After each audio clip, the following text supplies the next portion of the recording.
Bismillahirrahmanirrahim. Assalamualaikum warahmatullahi wabarakatuh. Selamat pagi. Selamat datang kembali di kelas metode analisis bahan.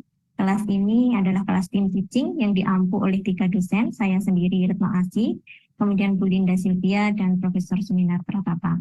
Detail dari perkuliahan ini telah dijabarkan pada rencana pembelajaran semester RPS yang dapat teman-teman akses di MyITS Classroom.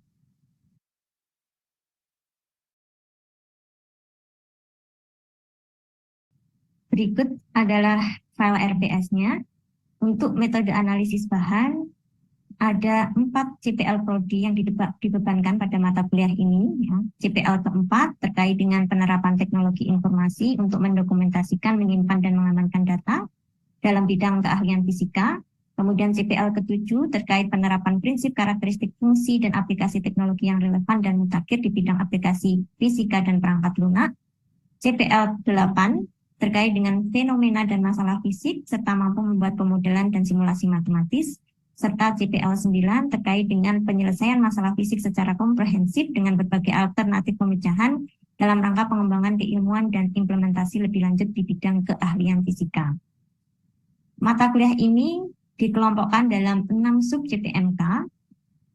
Yang pertama adalah terkait dengan mikrografi optik dan analisis thermal, kemudian sub CPMK kedua terkait dengan pembangkitan sinar X, XRF, dan EDX. Yang ketiga terkait dengan dasar-dasar mikrografi elektron, prinsip kerja SEM dan TEM, pengoperasian, analisis, dan interpretasi datanya. Kemudian sub CPMK keempat terkait dengan prinsip kerja FTIR, analisis data dan interpretasi data, FTIR, dan sub CPMK ke-5 dan 6 terkait dengan dasar-dasar kristalografi dan XRD. Pada mata kuliah ini, teman-teman akan belajar berbagai metode yang kita gunakan, yang umum kita gunakan untuk menganalisis material, ya, mulai dari mikroskop optik, XRF, dan EDX, ini akan disampaikan oleh Bu Linda. Kemudian SEM, TEM, dan FTIR ini akan saya sampaikan. Sedangkan untuk XRD dan analisisnya ini akan disampaikan oleh Profesor Suminar Pratapa.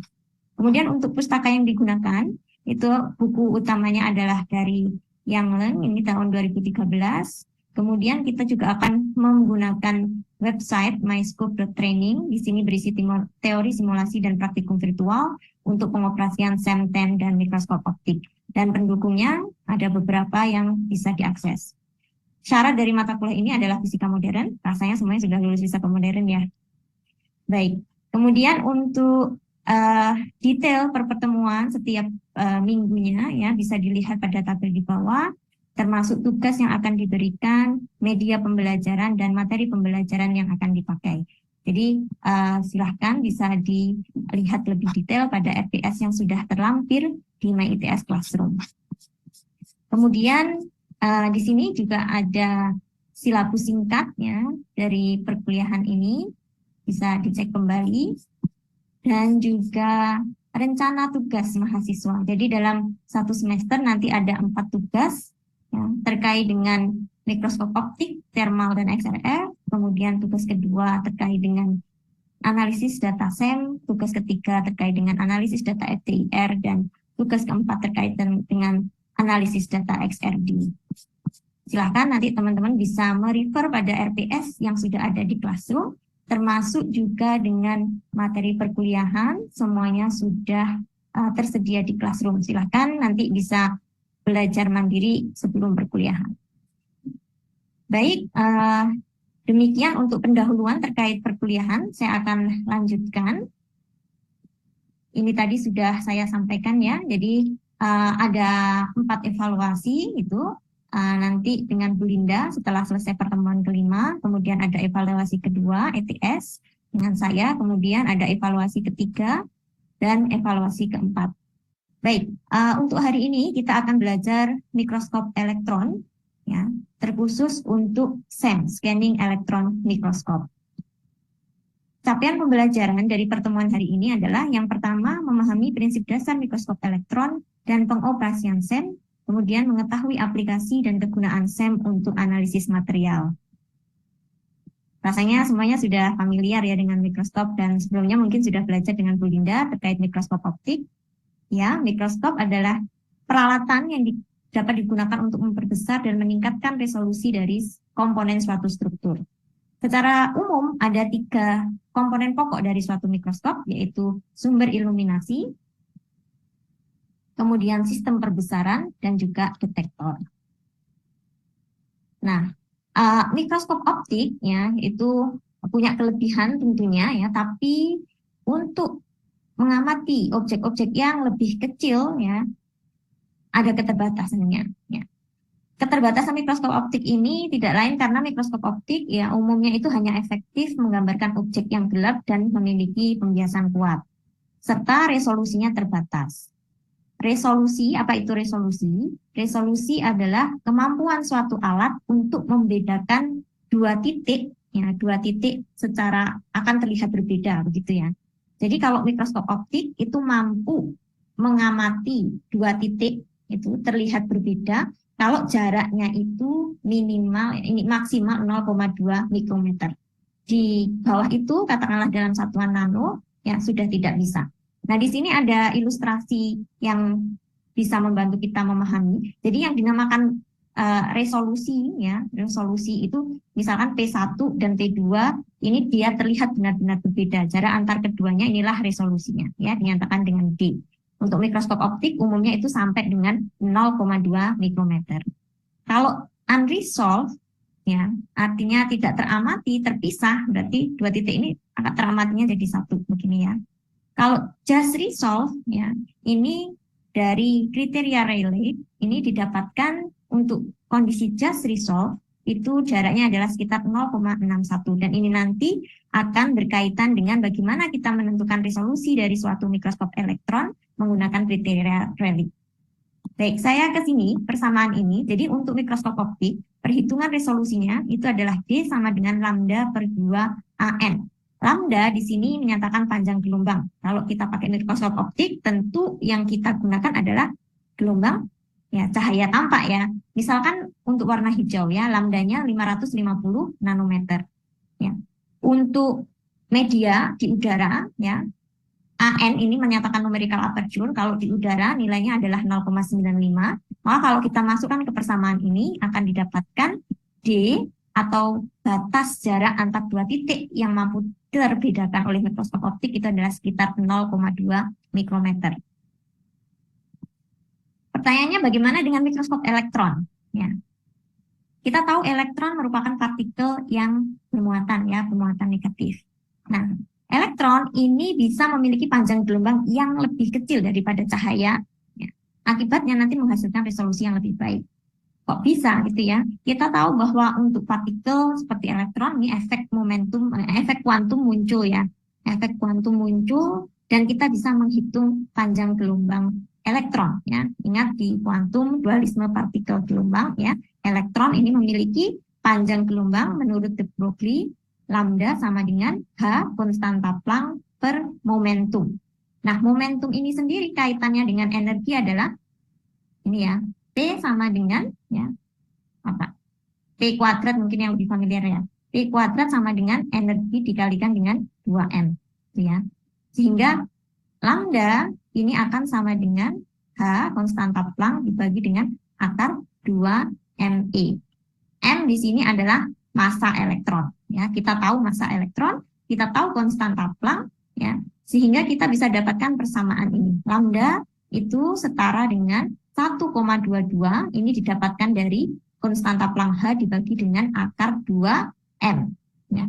Dibagi dengan E kuadrat. E di sini adalah energi dari elektron. Nah, energi dari elektron ini sendiri berkaitan langsung dengan potensialnya ya. Potensialnya sehingga kalau kita bisa ketahui potensial elektron, kita atur potensial elektron, maka kita bisa dapatkan lambdanya menurut persamaan ini. Lalu kemudian resolusinya kita bisa tentukan menggunakan kriteria Rayleigh ini ya, 0,61 konstanta yang tadi saya sebutkan di slide sebelumnya, lambda ini panjang gelombang, kemudian dibagi dengan mu di sini adalah indeks bias sinus beta. Beta adalah setengah dari sudut kumpulan lensa pembesar. Jadi kalau elektron dengan lambda ya, dengan lambda sekitar 4 pikometer ini bisa menghasilkan resolusi sekitar 2 nanometer.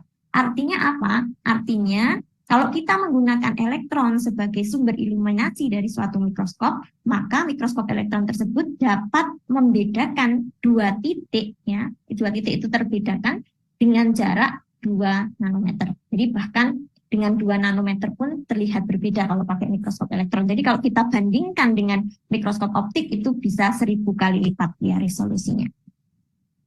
Mungkin ada pertanyaan sampai sini? Oke, kalau belum kita lanjutkan. Nah, sekarang kita bandingkan apa perbedaan mikroskop elektron dan mikroskop optiknya.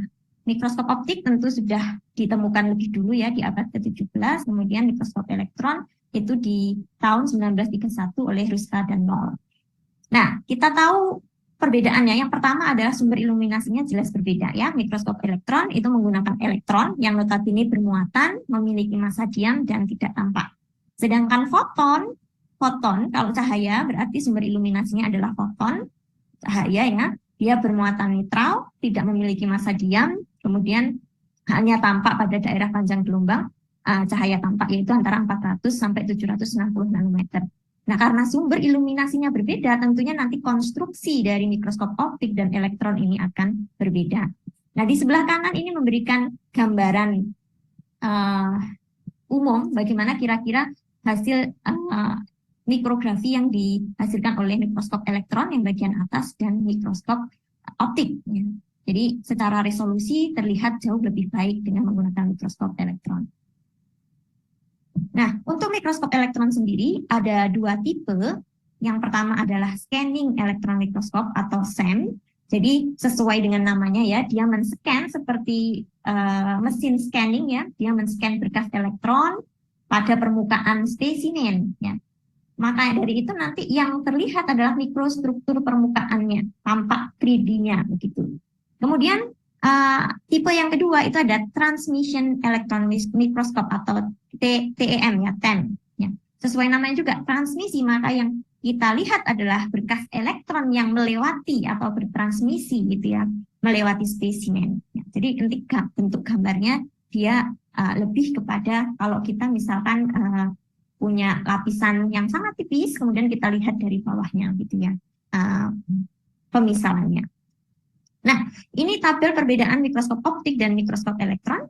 Jadi perbesarannya mikroskop optik sampai 1500, elektron ini sampai 500.000 kali. Resolusinya 250 nanometer untuk mikroskop optik, mikroskop elektron bisa sampai 0,25 nanometer. Jadi 1000 kali ya, lebih baik. Kemudian jenis radiasi yang digunakan, optik tentunya pakai cahaya, kemudian untuk elektron memakai elektron. Nah, karena pakai cahaya, maka mikroskop optik bisa difokuskan dengan lensa yang kalian kenal, lensa objektif, ya, dan lensa okuler dan seterusnya, lensa kaca. Sedangkan kalau elektron tentu tidak bisa difokuskan dengan lensa kan ya. Kira-kira bagaimana cara memfokuskan elektron supaya kita bisa mengatur gerak suatu elektron? Ini ada di sini, ya benar. Menggunakan medan elektromagnetik, medan listrik dan medan magnet ya, supaya kita bisa mengatur gerak elektron menuju objek yang dituju gitu ya. Nah, kemudian untuk mikroskop optik, tipe material apa yang bisa diamati ya, karena praktis optik itu bisa kita lakukan di atas meja tanpa perlu kondisi tertentu, katakanlah tanpa perlu vakum, maka kita bisa melakukan pengamatan pada makhluk hidup yang bergerak maupun yang mati dan abiotik. Sedangkan untuk mikroskop elektron, karena kita pakai elektron yang notabene kita harus jaga ya, kita hindari interaksi elektron dengan katakanlah partikel-partikel di udara ya, maka kita perlu vakum. Makanya untuk mikroskop elektron, tipe material yang bisa diamati adalah harus yang mati dan abiotik. Kemudian dari segi ukuran, mikroskop optik ini lebih kecil dan portable, bisa mudah dipindahkan. Sedangkan mikroskop elektron dia besar dan statik ya, tidak mudah untuk dipindahkan. Kemudian untuk penyiapan material sebelum eksperimen serta biaya ya, sampel holdingnya kalau di mikroskop optik dia mudah dan murah, sedangkan mikroskop elektron relatif susah dan tentunya biayanya mahal. Yang bisa kita analisis dari data SEM gitu ya. Nah, SEM sendiri karena dia menghasilkan gambar yang menggunakan berkas elektron dengan men-scanning, memindai permukaan spesimen, maka yang bisa kita pelajari dari analisis SEM diantaranya sebagai berikut. Tentunya yang pertama adalah grafi dan morfologi permukaannya ya. Kemudian dengan tambahan fitur namanya EDX, kita akan bahas di pertemuan berikutnya, Energy Dispersive X-ray, SEM juga bisa digunakan untuk analisis elemen kimia. Jadi senyawa kimia apa, unsur apa yang ada di dalam sampel ya, atau di dalam gambar SEM yang ditangkap. Kemudian juga bisa mengamati orientasi butir, tentunya karena bisa melihat morfologi, kita juga bisa melihat orientasi butir. Kemudian juga memungkinkan eksperimen in situ, ya. Walaupun ini tidak banyak, tapi dimungkinkan kita bisa mengatur temperatur selama pengukuran ya, untuk SEM yang sudah dilengkapi dengan heater dan pendingin cryostat. Kemudian juga untuk mengamati fase dan kristalografi, ini tidak langsung. Jadi prosesnya adalah kita tahu morfologinya. Kalau kita tahu polimorf dari suatu fase, misalkan untuk ini ya yang CaCO3 ya, dia bisa punya berbagai bentuk untuk polimorfnya dari fasenya, maka kita bisa identifikasi fase berdasarkan bentuk yang tampak dari gambar SEM. Nah, ini beberapa gambaran dari SEM ya. Ini untuk jarum AFM ya, peralatan AFM, kemudian kepala seekor semut, sel darah ya, dengan bisa melihat ya lapisan tipis dari intan ya, kemudian baja karbon, dan ini adalah kristal kalsium fosfat. Tentunya yang kita dapatkan dari SEM itu adalah gambarannya tidak berwarna ya, tapi kita kemudian bisa melakukan olah gambar gitu ya. Biasanya untuk biologi tertentu ya, kebutuhan tertentu itu diperlukan mengolah gambarnya, tapi tidak mengubah hasilnya ya, mengolah gambarnya untuk memudahkan pemahaman bagi pembaca. Nah, ini adalah bagian-bagian SEM ya, tampak seperti ini ya, dia besar ya, sehingga tidak mudah untuk dipindah-pindahkan ya. Jadi bagiannya ada elektron gun, ini tempat dihasilkannya elektron, kemudian gun alignment control, ini untuk mengontrol nanti ya pergerakan elektron begitu, dan juga mengontrol elektron gun.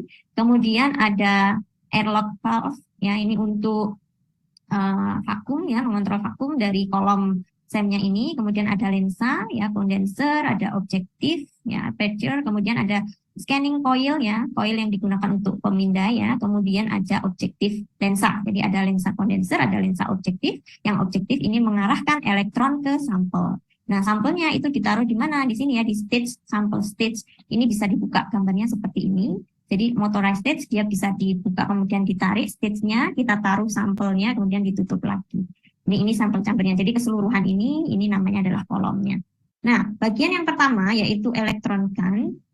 Yang paling penting dari suatu elektron gun itu adalah kemampuan berapa banyak elektron yang bisa dihasilkan per satuan waktu, per satuan luas, atau ini bergantung pada kerapatan arusnya ya.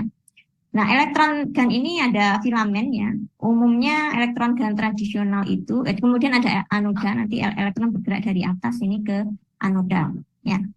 Umumnya yang tradisional, SEM yang versi lama itu menggunakan elektron gunnya itu berupa elektron gun termionik. Artinya elektronnya itu bisa dipancarkan ketika benda dipanaskan. Contohnya adalah kawat tungsten kristal LaB6. Nah, yang lebih modern, SEM bisa menggunakan elektron gun berupa FEG, Field Emission Gun. Jadi kalau Field Emission Gun, maka elektronnya itu diekstraksi atau dipancarkan itu ya ketika diberikan medan listrik yang kuat. Nah, contoh dari field emission gun adalah kristal tunggal tungsten. Ya, bentuknya kira-kira seperti ini untuk elektron gunnya. Kemudian detektor.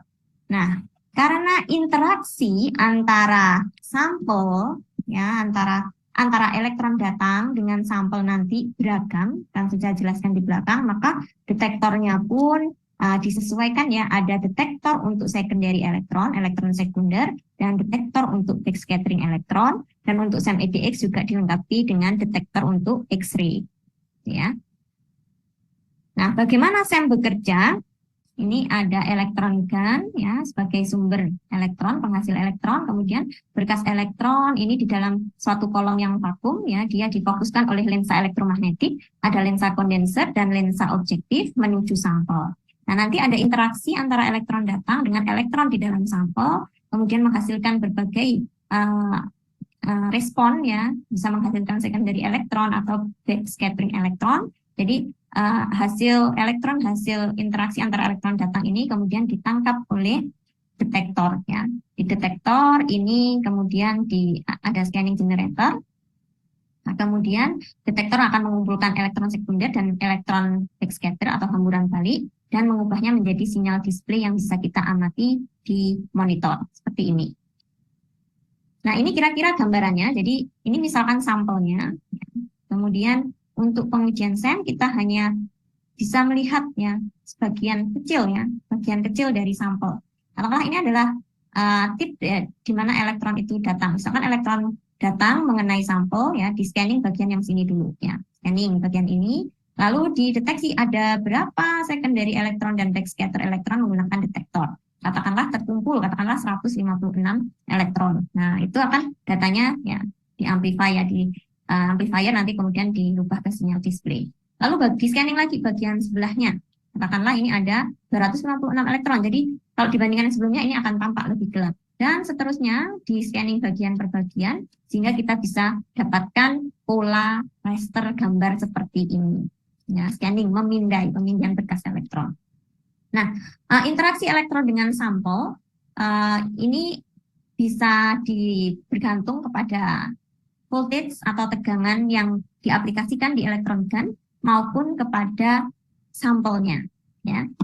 Jadi berkas elektron yang datang dihamburkan oleh sampel baik secara elastik maupun inelastik sehingga menimbulkan sinyal yang bisa kita deteksi ya. Salah satunya interaksinya menghasilkan secondary elektron dan backscattering elektron tadi.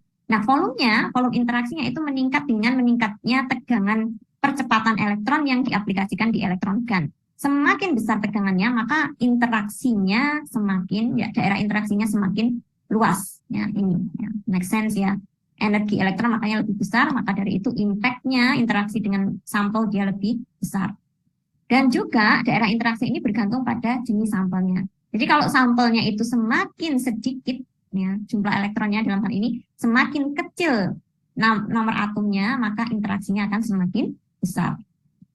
Nah, ini beberapa sinyal interaksi antara elektron datang dengan sampel, ya. Jadi elektron datang mengenai sampel, interaksi yang mungkin itu ya, yang paling banyak itu adalah elektron sekunder. Ya. Kemudian juga ada interaksi menghasilkan elektron hamburan balik, elektron UG, sinar X, dan luminansi katoda. Ini penjelasan dari masing-masing interaksi tadi. Yang pertama adalah elektron sekunder. Elektron sekunder ini dihasilkan dari tumbukan antara elektron elektron datang dari elektron gun mengenai elektron di kulit dengan energi terlemah. Di mana itu? Ya, di kulit K ya. Karena negatif ya energi di kulit K, E sama dengan min 13,6 per N kuadrat. Jadi di kulit K, ini min 13,6 yang paling lemah ya. Jadi elektron datang mengenai elektron di kulit K, energinya terlemah. Kemudian elektron di kulit K ini kemudian tereksitasi ya. Inilah yang menjadi elektron sekunder. Ya. Dan umumnya ini hanya elektron sekunder yang dihasilkan di dekat permukaan ya, yang akan memberikan informasi topografi dan morfologi dari permukaan material sampel. Nah, ini terletak di sini yang dekat dengan permukaan. Nah, untuk elektron sekunder atau secondary elektron ini dibedakan menjadi dua. Elektron sekunder 1 dan elektron sekunder 2. Yang satu itu yang saya jelaskan tadi, jadi elektron data mengenai elektron di kulit terlemah, yaitu kulit K, kemudian elektron di sini dia tereksitasi menghasilkan elektron sekunder. Kalau elektron sekunder 1 ya ini namanya. Kalau elektron sekunder 2, ini elektron yang datang itu tidak langsung mengenai elektron pada kulit K dan mengeksitasinya, tetapi dia melalui serangkaian beberapa peristiwa hamburan inelastiknya. Serangkaian sampai akhirnya kemudian mengenai elektron di material ya dengan energi terlemah di kulit K, kemudian elektron di sini dia tereksitasi ini menjadi elektron sekunder 2. Karena dia tidak langsung, jadi masih melalui hamburan inelastis dulu sampai kemudian menyepak satu elektron di kulit K ini ya, maka energinya lebih rendah. Oleh karena itu umumnya Se2 itu berasal dari permukaan yang lebih dalam ya, dan resolusinya lebih buruk daripada Se1. Nah, ini perbedaan dari Se elektron sekunder dan backscattering elektron atau elektron hamburan balik. Yang saya jelaskan sebelumnya ya, jadi elektron sekunder itu dihasilkan dari, ini ada elektron datang mengenai elektron di kulit K yang memiliki energi terlemah, kemudian elektron di kulit K ini tereksitasi keluar dan menjadi elektron sekunder. Sedangkan sisa energi dari elektron yang datang tadi diserap oleh atom. Nah, kalau elektron hamburan balik atau backscattering elektron, ini dia tidak menyepak dan menghaburkan elektron pada sampel, tetapi dia kalau diperhatikan di sini ya, ini ada elektron datang kemudian dibelokkan oleh medan inti lalu membelok sesuai namanya, dia backscatter. Jadi elektron yang sama dia membalik lagi karena pengaruh medan inti atom. Nah, ini penjelasannya ya. Jadi ini elektron hamburan balik ya, dia dihasilkan dari elektron datang yang dibelokkan oleh medan elektromagnetik inti. Ini bisa membelok atau membalik jika sudut hamburannya lebih dari 180 derajat. Nah, elektronnya ini umumnya berenergi lebih tinggi dan dia berada di lebih dalam ya, daerah interaksinya, maka lebih sedikit BSE yang dihasilkan daripada elektron sekunder. Sama seperti SE, dia juga ada dua jenis, BSE1 dan BSE2. Nah, ini kira-kira perbedaan dari tampilan gambar yang dihasilkan dengan elektron sekunder, ya, SE yang bawah, dan elektron hamburan balik atau BSE ini yang bagian atas. Apa yang bisa kalian amati dari sini? Ya, yang bawah yang dihasilkan dari elektron sekunder itu gambar resolusinya lebih jelas ya, lebih baik dibandingkan BSE, ya. Nah, tapi ada kelebihannya untuk BSE, walaupun ini lebih jelas gambarnya, memang SE bisa menghasilkan gambar yang lebih jelas, jadi mode SE sangat baik digunakan kalau kita ingin mengamati topografi dan morfologi permukaan suatu material. Tapi kalau dilihat di sini, coba diperhatikan lebih detail di sini, BSE kita bisa melihat kontras yang berbeda, ada yang lebih gelap, ada yang warnanya putih. Nah, ini kira-kira perbandingan yang lain, ini untuk SE, ya, kontras butirnya hampir sama, tapi fitur permukaan partikelnya tampak jelas, resolusinya tampak lebih baik ya ini. Fitur 3D dari permukaannya sangat jelas. Kalau BSE seperti ini, ya, dia fitur permukaannya yaitu tidak sejelas SE, tetapi kita bisa melihat adanya kontras. Ini yang lebih gelap, ini dia butir yang mengandung silikon, tampak lebih gelap. Sedangkan yang lebih putih, contohnya ini, dan ini adalah butir yang mengandung titanium ya, jadi dia tampak lebih putih. Nah, dari sini BSE itu memberikan keuntungan pada kita bahwa kita bisa melihat kontras gambar, dan kontras gambar ini memberikan informasi komposisi dari butir. Mungkin ada yang bertanya-tanya, kenapa kok kalau titanium tadi lebih putih, kalau silikon gambarnya lebih gelap? Nah, itu tidak lain karena terkait dengan inti ya, nomor atom ya. Kita tahu kalau semakin tinggi nomor atom, suatu atom, maka semakin besar kemungkinan elektron datang yang mengenai sampel itu akan dibelokkan oleh inti, karena intinya semakin besar. Ya, inti atomnya dia ukurannya lebih besar. Contohnya titanium, ini nomornya 22, dibanding dengan silika nomor atomnya 14. Ya, ini titanium, medan elektromagnetik intinya lebih besar, jadi kemungkinan terjadinya elektron hamburan balik dia lebih banyak dibandingkan atom-atom dengan nomor atom yang lebih kecil. Nah, dari sini, ini ya kira-kira apa perbedaannya. Jadi kalau di mikroskop optik kita bisa mengamati objek ya, kelihatannya maksimum resolusinya seperti ini. Dengan menggunakan SEM ya kita bisa mengamati dengan perbesaran yang jauh lebih besar lagi, resolusi lebih bagus, dan kita bisa melihat permukaannya, morfologi permukaan, fiturnya apa ini. Ternyata dia nggak hanya bulat-bulat gini saja, dia ternyata bentuknya seperti akar gitu ya, memanjang, kemudian ternyata tidak rata permukaannya. Nah, morfologi permukaan inilah yang bisa diamati dengan SEM. Sedangkan TEM, karena dia prinsipnya adalah transmitansi, yang kita lihat adalah berkas elektron yang melewati spesimen. Jadi spesimennya itu memang harus disiapkan setipis mungkin, dan kita seperti melihat dari bawah gitu ya. Kita tidak bisa melihat permukaannya, tapi kita akan bisa mendapatkan informasi yang lebih detail terkait ukuran, atau mungkin kalau sampelnya itu, di dalam sampelnya itu dikasih sesuatu yang misalkan kita punya core cell. Core-nya material A, selnya penutupnya material B. Nah, itu bisa diamati kalau menggunakan TEM. Jadi karena itu kita lihat berkas yang ditransmisikan ya. Gitu kira-kira untuk pertemuan hari ini. Ini berbagai referensi, mungkin ada yang ditanyakan sebelum diakhiri. Oke. Sudah jelas? Baik, ini referensi yang nanti teman-teman bisa akses kembali, materinya juga akan saya taruh, sudah ada di Classroom, silahkan nanti bisa diakses. Kemudian persiapan untuk pertemuan berikutnya, kita akan membahas bagaimana cara menganalisis komposisi dengan menggunakan EDX, ya, SEM EDX, kemudian melakukan praktikum virtual, pengoperasian SEM dan TEM, melalui MyScoop.training, jadi silahkan nanti membawa laptop masing-masing ya di pertemuan berikutnya. Kemudian materi dan panduan bisa diakses di MyITS Classroom. Nah, untuk melihat bagaimana pemahaman teman-teman sekalian pada materi hari ini, saya sudah siapkan di sini cek pemahaman prinsip TEM dan SEM yang teman-teman bisa lakukan secara mandiri ya. Saya beri kesempatan mencobanya sampai dengan tak terbatas gitu, silahkan dicoba, dikerjakan, sampai kemudian nilainya melewati passing grade, yaitu 75. Mungkin itu dulu dari saya untuk pertemuan hari ini. Terima kasih atas perhatian teman-teman semuanya. Saya akhiri. Assalamualaikum warahmatullahi wabarakatuh. Selamat pagi.